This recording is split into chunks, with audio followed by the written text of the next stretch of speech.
ಬೆಳ್ಳಂಬೆಳಗ್ಗೆ ಕುಡಿದು ಈ school van ಮತ್ತು ಬಸ್ಗಳನ್ನ ಓಡಿಸ್ತಾ ಇದ್ದಾರೆ ಕೆಲ ಡ್ರೈವರ್ಸ್ಗಳು.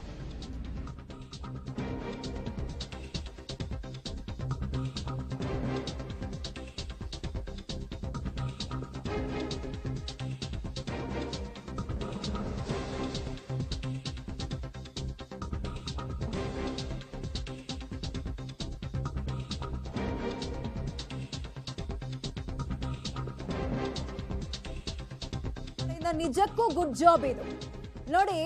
ಸುಮಾರು 3,000ಕ್ಕಿಂತಲೂ ಹೆಚ್ಚಿನ ಸ್ಕೂಲ್ ವ್ಯಾನ್ ಬಸ್ಗಳನ್ನ ಈ ರೀತಿ ಟೆಸ್ಟ್ ಮಾಡಿದಾಗ ಬೆಳಬೆಳಗ್ಗೆ 7 ಗಂಟೆ 7:30 9:30 ತನಕ ಅಷ್ಟೊತ್ತಲ್ಲೇ ಅಲ್ವಾ ಮಕ್ಕಳನ್ನ ಸ್ಕೂಲಿಗೆ ಬಿಡೋದು.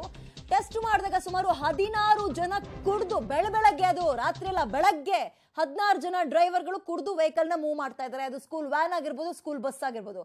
ನಿಮಗೆ ಜೀವನದ ಬಗ್ಗೆ ಆಸೆ ಇಲ್ಲ ಅಂದ್ರೆ ಹಾಳಾಗೋಗ್ಲಿ. ಅಲ್ಲಿ ಒಳಗೆ 16 ಜನ ಮಕ್ಕಳು ಕೂತಿರ್ತಾರಲ್ಲ, ಅವ್ರ ಕತೆ. ಚೆನ್ನಾಗಿದ್ದೇ ಗಾಡಿ ಓಡಿಸೋದು ಕಷ್ಟ. ಅಲ್ಲಿ ಇಲ್ಲಿ ಟಚ್ ಆಗೋದು, ಆಕ್ಸಿಡೆಂಟ್ ಆಗೋದು, ಜೀವ ಹೋಗೋದು, ಕೈಕಾಲು ಮುರ್ಕೊಳ್ಳೋದು ನೋಡ್ತಾ ಇರ್ತೀವಿ.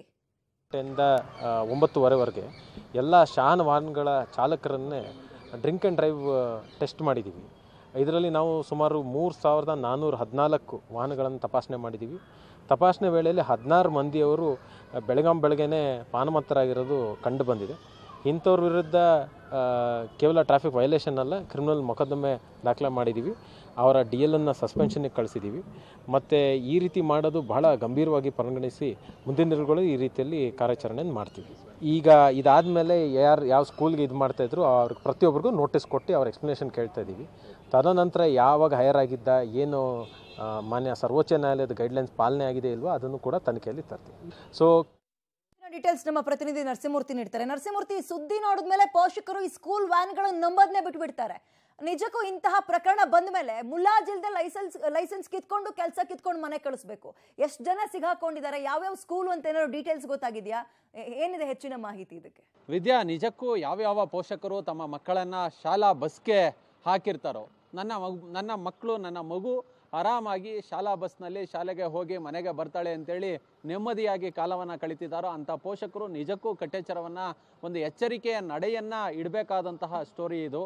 ಇವತ್ತು ಬೆಳಗ್ಗೆ ಬೆಂಗಳೂರು ಸಂಚಾರ ಪೊಲೀಸರು, ಟ್ರಾಫಿಕ್ ಪೊಲೀಸರು ಒಂದು ಸ್ಪೆಷಲ್ ಡ್ರೈವನ್ನು ಮಾಡಿದ್ದಾರೆ. ಸ್ಪೆಷಲ್ ಡ್ರೈವ್ನಲ್ಲಿ ಸುಮಾರು 3,414 ಬಸ್ಗಳ ತಪಾಸಣೆಯನ್ನು ಮಾಡಿದ್ದಾರೆ. ಅದರಲ್ಲಿ 16 ಬಸ್ಗಳಲ್ಲಿ ಡ್ರೈವರ್ಗಳು ಕುಡಿದು ತಮ್ಮ ವಾಹನವನ್ನು, ಶಾಲಾ ವಾಹನವನ್ನು ಚಲಾಯಿಸ್ತಿದ್ದಾರೆ. ಅದರಲ್ಲಿ ಆ ಶಾಲಾ ಬಸ್ಗಳಲ್ಲಿ 16 ಮಕ್ಕಳಿರ್ತಾರೆ. ಏನಾದರೂ ಹೆಚ್ಚು ಕಮ್ಮಿ ಆದರೆ ಆ ಮಕ್ಕಳ ಜೀವಕ್ಕೆ ಯಾರು ಹೊಣೆ? ಈತ ಬೆಳಗ್ಗೆ, ಅದು ಕೂಡ ಬೆಳಗ್ಗೆ 7 ಗಂಟೆಯಿಂದ 9:30 ಒಳಗೆ ಆತ ಕುಡಿದು ಬಂದು ವಾಹನವನ್ನು ಚಲಾಯಿಸ್ತಿದ್ದಾನೆ ಅಂತ ಹೇಳಿದ್ರೆ ಶಾಲಾ ಆಡಳಿತ ಮಂಡಳಿಗಳು ಯಾಕೆ ಇವ್ರ ಮೇಲೆ ಕ್ರಮವನ್ನು ತೆಗೆದುಕೊಳ್ತಿಲ್ಲ? ಆತ ಇಡೀ ದಿನ ಕೆಲಸವನ್ನು ಮಾಡ್ತಾನೆ ಶಾಲೆಯಲ್ಲಿ, ಈತ ಕುಡಿದು ಬಂದು ಕೆಲಸವನ್ನು ಮಾಡ್ತಿದ್ದಾನೆ ಅಂತೇಳಿ ಆ ಶಾಲಾ ಆಡಳಿತ ಮಂಡಳಿಯವರಿಗೆ ಯಾಕೆ ಗೊತ್ತಾಗ್ತಿಲ್ವೋ ಏನೋ.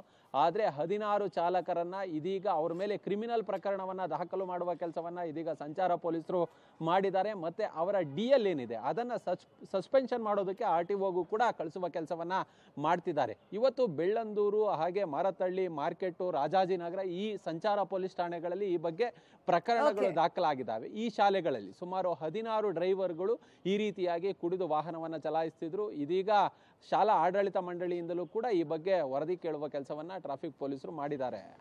ಥ್ಯಾಂಕ್ ಯು ತಮ್ಮ ಡೀಟೇಲ್ಸ್ಗೆ. ನಿಜಕ್ಕೂ ಮುಲಾಜಿಲ್ದೆ ಲೈಸೆನ್ಸ್ ಕಿತ್ಕೊಂಡು ಮನೆ ಕಳಿಸ್ಬೇಕು. ಬೇರೆಯವ್ರ ಮಕ್ಕಳು ಜೀವನ ಜೊತೆ ಆಟ ಆಡಕ್ಕೆ ಯಾರು ಅಧಿಕಾರ ಕೊಟ್ಟಿರೋದು ನಿಮಗೆ?